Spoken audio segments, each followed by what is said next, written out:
11월 14일 금요일 매일 묵상을 시작하도록 하겠습니다. 오늘의 본문 말씀은 에스라 10장 1절에서 8절까지의 말씀입니다. 오늘 본문은 매일 성경 토요일 본문입니다. 그래서 에스라 10장 전반부를 살펴보도록 하겠습니다.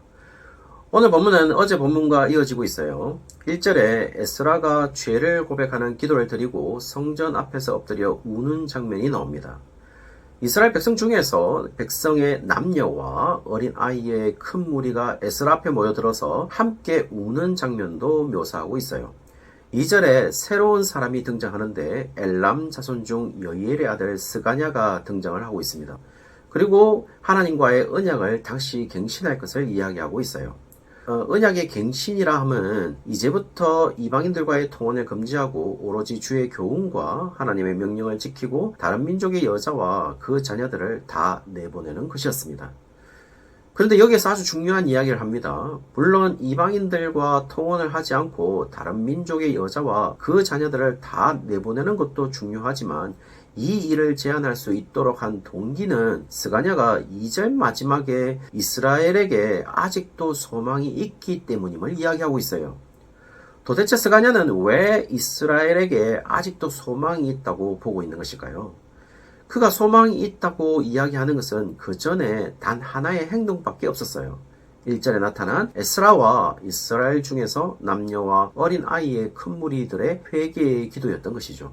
언뜻 소망이 있다고 이야기할 때에 무언가 잠재력이 있거나 능력이 있거나 떡잎이 보이면 우리는 소망이 있다고 표현할 수도 있을 텐데 지금 스가냐는 단지 회개를 보고 소망이 있다는 사실을 이야기하고 있어요. 그리고 그 사실에 대해서 에스라도 동의를 한 것으로 보입니다. 4절에 스가냐는 에스라 당신이 앞장서서 하나님의 언약을 갱신하면서 기억해 나가야 한다는 사실을 이야기하고 있어요. 이에 5절에 에스라가 자리에서 일어나서 스가냐가 제안하는 대로 제사장들과 레위 사람들과 온 이스라엘에게 언약을 다시 갱신하면서 맹세함을 받고 6절에 엘리야십의 아들 요하나의 방으로 들어가서 사로잡혔던 자들의 죄를 근심하여 음식도 물도 입에 대지 않았다고 이야기하고 있습니다. 그리고 7절에 유다와 예루살렘에 사로잡혔던 자들의 자손 예루살렘으로 모일 것을 이야기하고 8절에는 3일 내로 오지 않으면 재산을 빼앗고 사로잡혔던 자의 모임에서 쫓아낼 것이라고 경고하고 있습니다.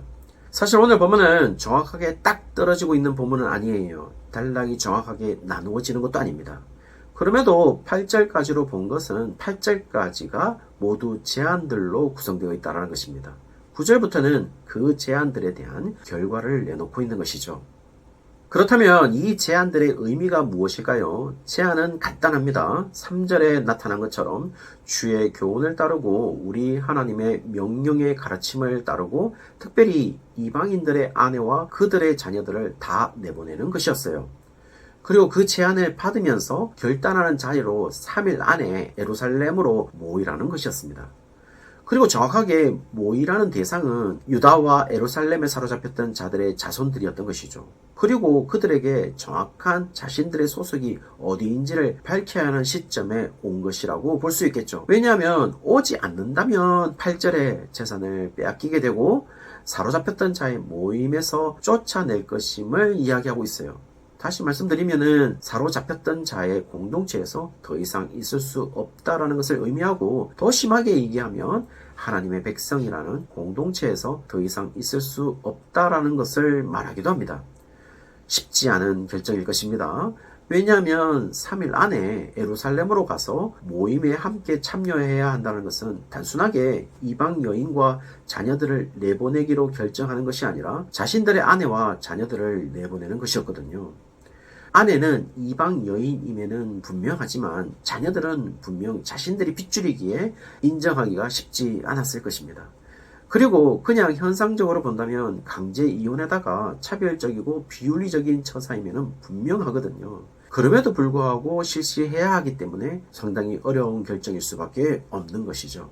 그러나 지금 이런 어려운 결정을 요구하는 것은 단순하게 가정을 파괴하는 것이기 때문에 신중할 수밖에 없다는 것이 아니라 이 일로 통하여 하나님의 나라의 정체성이 무너졌다는 사실을 이야기하고 있어요.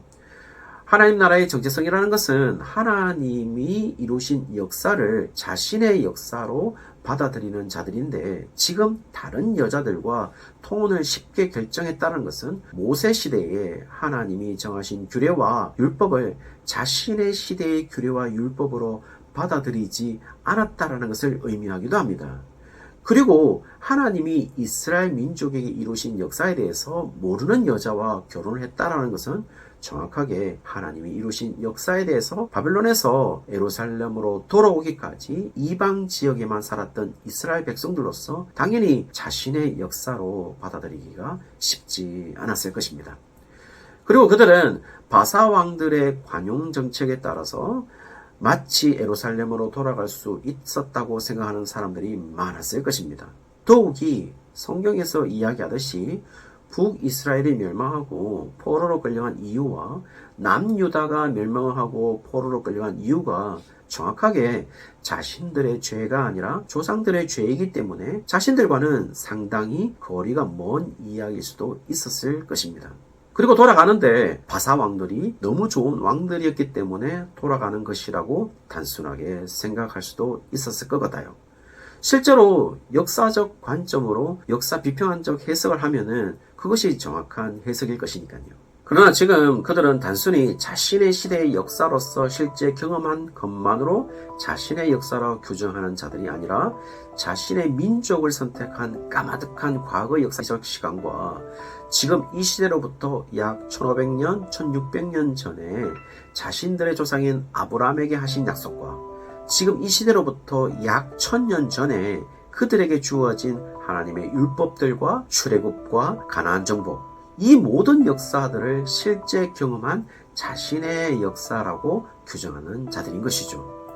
그러므로 이것을 자신의 역사로 받아들이지 못하는 자는 자신의 공동체에 있을 수가 없는 것이겠죠. 사실 예루살렘과 유다를 전혀 모르는 이스라엘 백성들이 150년 만에 제2차 기환으로 돌아온 자들입니다. 그들이 이방인들과 통혼을 심각하게 받아들이지 않았다는 것은 단순한 사건이 아니라 자신들의 기원을 부정하는 것이었음을 이야기하는 것이고, 하나님의 약속을 저버린 것과 동일한 것이겠죠. 마치 아브라함에게 사라에게서 난 자녀가 약속의 자녀라고 이야기했지만 아브라함이 그것을 망각하고 하갈에게서 이스마엘을 낳은 것처럼, 지금 그들에게 요구하는 것은 하나님의 약속의 순수성을 지키기 위해서 하갈과 이스마엘을 내보내는 작업이 필요하다는 사실을 이야기하고 있는 것이겠죠. 이미 역사적으로 사사시대를 보시면 하나님이 하신 큰 일을 알고 있는 여호수아와 장로들이 죽었을 때 하나님을 알지 못하는 다른 세대가 일어났고, 그 사사시대에 어떤 일이 벌어졌는지 우리는 너무나도 잘 알고 있는 것이겠죠. 그 일을 다시 반복할 수는 없는 것이겠죠. 따라서 지금 스가냐가 이야기했듯이 소망이 있는 이유는 그들이 회개하고 있다는 겁니다. 그것도 일반 백성들 중심으로 회개하고 있다는 것이죠. 회개한다는 것은 돌아선다는 것이고 돌이킨다는 것인데, 그들은 지금 자신이 누구인지 잊어버려서 저질렀던 죄의 영역에서 빠져나와 자신이 누구에게 속한 백성이고 자신들이 정확하게 어떤 정체성을 가지고 있는지를 다시 상기하고 있다는 것이겠죠.